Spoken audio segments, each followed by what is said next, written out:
channel Cikgu Asya.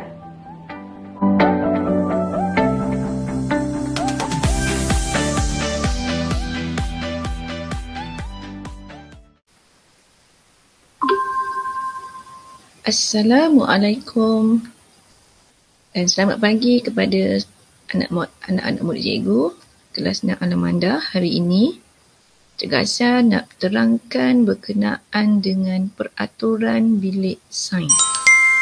Topik pertama yang perlu kita pelajari untuk tahun ini. Standard kandungannya ialah 2.1 Peraturan Bilik Sains.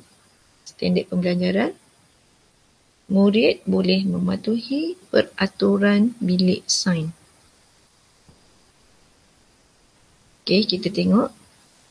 Kita lihat apakah peraturan bilik sains yang perlu kamu tahu. Okey, perhatikan graf yang cikgu tunjuk ni. Rajah yang cikgu beri. Okey, ini boleh kita tengok ataupun kamu boleh lihat di dalam buku teks muka surat 19. Peraturan bilik sains yang perlu semua tahu, perkara yang perlu dipatuhi yang pertama sekali ialah masuk ke dalam bilik sains dengan kebenaran guru. Kalau cikgu tak ada, kamu tak boleh masuk. Kamu tidak dibenarkan sama sekali masuk ke dalam bilik sains. Yang kedua, buka cermin tingkap dan pasang kipas. Kenapa?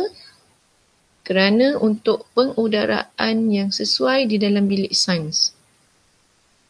Dalam keadaan yang baik dan selesa bila kita menggunakannya. Seterusnya, perkara yang perlu kamu patuhi, jalankan aktiviti mengikut arahan guru. Kenapa? Tanpa arahan guru, kamu akan membuat perkara yang tidak sepatutnya. Abang jago. Sorry bang jago. Jadi bila kita buat eksperimen tanpa arahan guru, dikhawatiri nanti objektif pengajaran dan pembelajaran tidak dicapai. Seterusnya, bila kita menggunakan penuh Bunsen. Masih ingat lagi penuh Bunsen?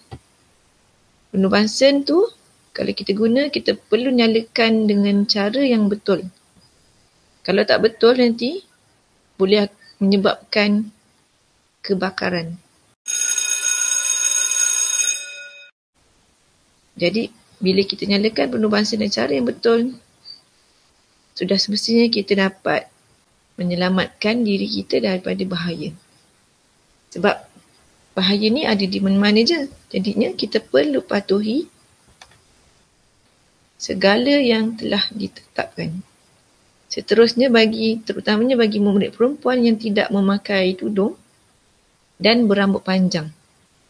Perkara yang perlu dilakukan ialah ikat rambut dengan rapi ketika mengendalikan eksperimen. Kalau rambut panjang tidak diikat, apa akan jadi rasanya?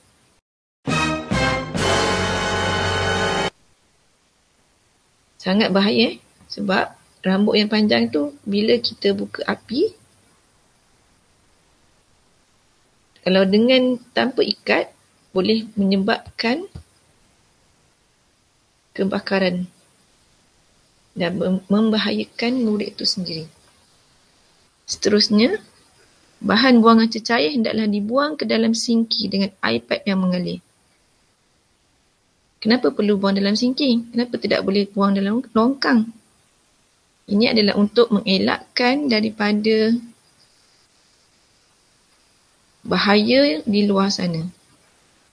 Sebab tu dalam bilik sains kita telah disediakan dengan sinki dan pastikan air paip mengalir untuk pastikan cecair yang telah kita gunakan itu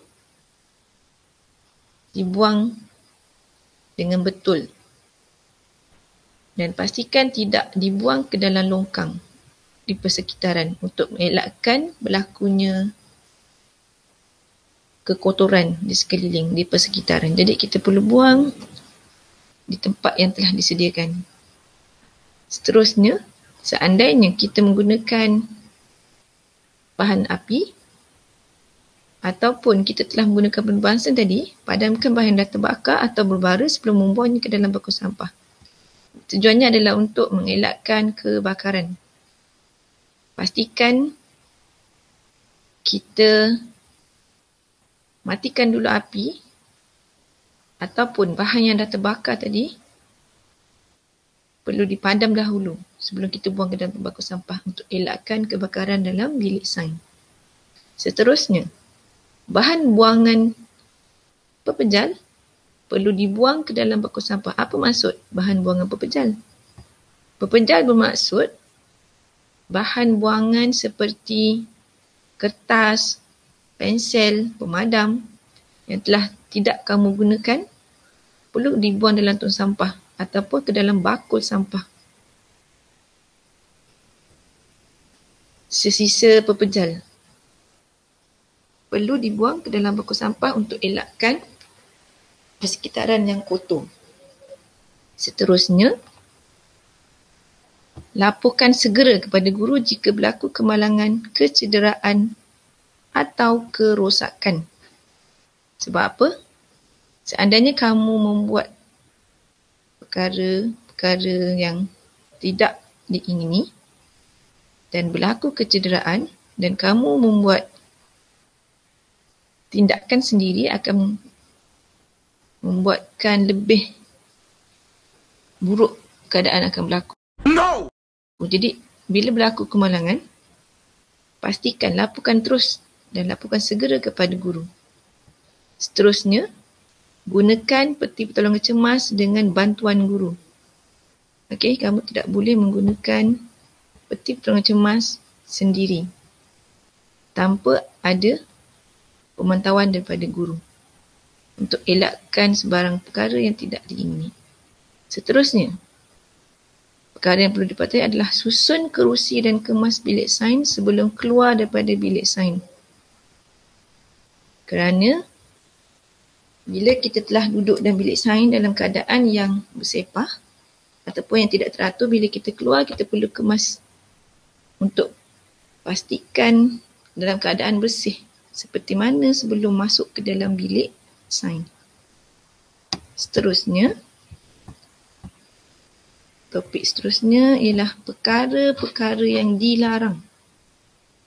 Ada 4 yang perlu kamu ingat. Yang pertama, bergurau dan berlari di dalam bilik sains. Yang kedua, makan dan minum di dalam bilik sains. Tak boleh membawa bekalan, minuman, makanan dalam bilik sains dan tidak dibenarkan sama sekali. Okey, dan seterusnya, menyentuh, menghidu atau memasukkan sebarang bahan ke dalam mulut tanpa kebenaran guru. Ini untuk mengelakkan daripada berlaku sebarang perkara tidak diingini seperti keracunan makanan ataupun ada bahan-bahan bahaya yang tidak diketahui dan murid cuba untuk merasa dikuatiri akan menyebabkan keracunan. Seterusnya, yang terakhir, perkara yang dilarang, yang keempat, membawa keluar peralatan sains tanpa kebenaran guru. Ataupun dengan kata lainnya, mencuri. Jadi, murid-murid tidak dibenarkan sama sekali membawa keluar peralatan sains tanpa kebenaran guru. Jadi, yang ini adalah tajuk pertama yang perlu kita ketahui sebelum kita meneruskan topik pembelajaran yang seterusnya. Okey. Pastikan kamu membuat latihan ulang kanji yang cikgu beri selepas ini dan pastikan apa sahaja bahan yang cikgu beri perlu disimpan di dalam fail dan latihan untuk hari ini cikgu mahu kamu print ataupun salin dan tampal ke dalam buku sains 1. Sampai berjumpa lagi. Assalamualaikum warahmatullahi wabarakatuh.